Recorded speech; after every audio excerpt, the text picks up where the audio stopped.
আসসালামু আলাইকুম। এটা হচ্ছে চাচার হাতুড়ি। এটা 25 বছর ধরে না চাচা? 25 বছর ধরে এরকম দাগ বসে গেছে না? হ্যাঁ, আমি কি বসে দিবেন। এই যে এই নকলটা এটা শুনবো, এই নকলটা এটা থাকবে, এই নকলটা বলে বসে গেছে। আচ্ছা, তারপরে এর সাথে এটা বসে এরকম করে বসবে। হ্যাঁ, ডাঙ্গাইতে এইটা বসে গেছে। আচ্ছা, তারপরে এই যে দাগ তিনটে হয় নাই, এই নকল তিনটে এই ঠিকানায় বসে। হ্যাঁ, আচ্ছা, খুব সুন্দর। এই শিল্পটাতে কত সুন্দর হয়েছে, কত নিখুঁতভাবে। মাশাআল্লাহ, যে মাছের ডিজাইনটা খুব সুন্দর। শিলপাটাধার গ্রামীণ ঐতিহ্য যত প্রাচীন ততটাই সৌন্দর্যময়। আধুনিকতার ছোঁয়ায় যা আজ প্রায় বিলুপ্ত, তবে আমাদের বাসায় মশলা শিলপাটাতেই বাটা হয়। সত্যি বলতে শিলপাটাতে বাটা মশলা দিয়ে তরি তরকারির স্বাদ অনেক গুণ বৃদ্ধি পায়। অনেকেই শিলপাটাকে শিলনোড়া বলে। এখন সময় বাঁচাতে আর কষ্ট না করে এই জায়গায় বেশিরভাগ বাসায় যেগুলো ব্যবহার হচ্ছে ইলেকট্রনিক্স মিক্সচার গ্রাইন্ডার বা ব্লেন্ডার, ফুড প্রসেসর এবং ইলেকট্রনিক স্পাইস গ্রাইন্ডার, আরও অনেক কিছু বাজারজাত প্রযুক্তি যেগুলো ব্যবহৃত হচ্ছে। তবে টেস্টের কথা বললে অনেকে এখনও শিলপাটা বাটা মশলা ঘ্রাণ আর স্বাদ মেশিনের চেয়ে ভালো হয়। শিল্পার ধার তো খুব ভালো হচ্ছে। আপনার লাইনের সাথে লাইন মিলে যাচ্ছে। হ্যাঁ, আপনার থেকেই তো আমরা করাই। ধারটাও অনেক দিন টিকে আমাদের। মশলা খুব ভালো পিষে।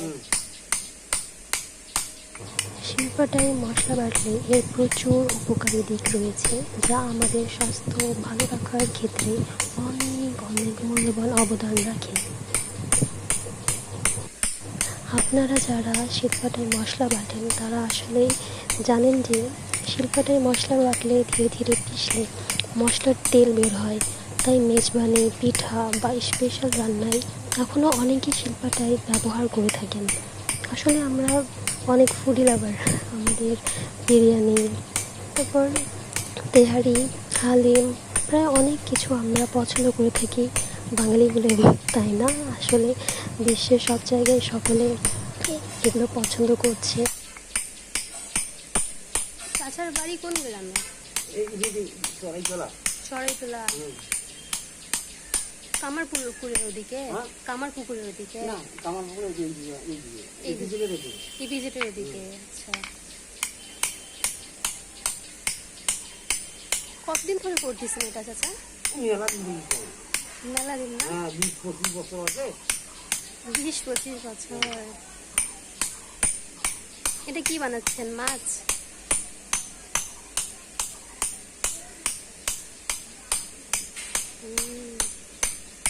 সুন্দর লাগতেছে।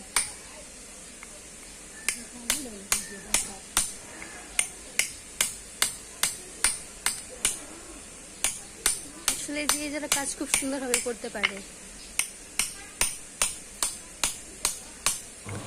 চাচার সাথে কথা বলে জানতে পারলাম তিনি 25 বছর যাবৎ এই শিল্পটা ধার করে যাচ্ছেন।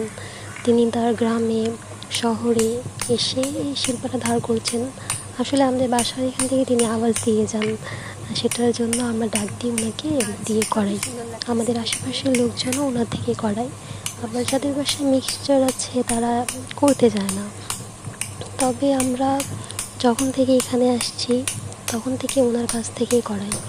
আর উনি হচ্ছেন সৈয়দপুরের বাসিন্দা। ওনার বাসা হচ্ছে উত্তরা ইপিজেটের ওখানে। ওখানে একটা গ্রাম আছে, ওই গ্রাম থেকে তিনি পায়ে হেঁটে হেঁটে আসেন, মাঝে মাঝে উনি রিক্সা করে আসেন। আসলে উনি খুব ভালো মনের একটা মানুষ। ওনার সাথে কথা বলে এতদিনে তো আমরা কথা বলা হয়নি, তাই জানতে পারতাম না। আজকে কথা বলে খুব ভালো লাগছে। আসলে আম্মু ওনাকে দিয়ে কাজ করাই নিত, সে কারণে তো আমাদের যেতে লাগতো না, আমরা দেখতাম না। মানে স্কুল কলেজে পড়াশোনা করেছি, যে কারণে আমরা অত বাসার কাজকামের প্রতি আমাদের অত আকর্ষণ ছিল না। কিন্তু যখন বড় হয়েছি, নিজের বাসায় এখন থাকি, তো নিজের বাসায় কাজকাম করি, এগুলোর প্রতি ওই সময় মাথায় ঝোঁক ছিল না, কিন্তু এখন কেন জানি সব কিছু জানতে, দেখতে, বুঝতে, কাজ মানে প্রত্যেকটা কাজের সাথে জড়িত থাকতে ভালো লাগে, যেমন রান্নাবান্না সব কিছু। এখন আপনারা দেখতে পাচ্ছেন যেটা শিলের নোড়া, এই নোড়া দিয়ে যেটা দিয়ে মশলাকে থেতো করা হয়, পিষা হয়, সেটাকে তিনি আস্তে আস্তে করে মানে ওটাকে সামনে দিচ্ছেন। ধার করা আসলে হচ্ছে। আমরা গ্রামীণ ভাষায় বলে থাকি যে গোটা হচ্ছে। কথা বলতে বলতে আপনাদেরকে একটা বিশেষ কথা বলাই হলো না। আসলে এই যে শিলপাটাটা আপনারা যা দেখছেন, এটা আমার নানু দিয়েছিল আমার আম্মুকে ওনার বিয়ের সময়। এখন আমি তো বাসার ছোট, আমার বয়স হচ্ছে ধরেন 26-26-এর কাছাকাছি। তা আমাদের আরও বড় ভাইরা আছে, ওরা ছিল। হাত দিয়ে ওরকম দাগ হয়ে গেছে না? বিষয়টা হচ্ছে যে এতদিন ধরে একটা জিনিস, একটা মানুষের দেয়া জিনিস, কত কিছু, কত স্মৃতি আছে এটার সাথে জড়িত। মানুষটা নেই, আল্লাহ ওনাকে জান্নাতুল ফেরদৌস দান করুক। ভালো লাগে আমাকে, একটা জিনিস আপনাদের কাছে শেয়ার করলাম, মনে আনন্দ হলো আপনাদের কি বলে। অনেকবার হয়েছে এটা। আমরা ছোট থেকে যখন থেকে এখানে আসছি তখন থেকে আপনাকে ডাক দিয়ে দিয়ে করাই, বুঝছেন? চাচার কাজটাও অনেক নিখুঁত, খুব সুন্দরভাবে উনি করেছেন। যাওয়ার সময় ওনার একটাই কথা উনি বলে গেছেন যে আমি থাকবো কতদিন, আমি চাই যতদিন আছি ততদিন যেন আমি ভালো কাজটা দিয়ে যেতে পারি, যাতে মানুষ আমাকে মনে রাখুক।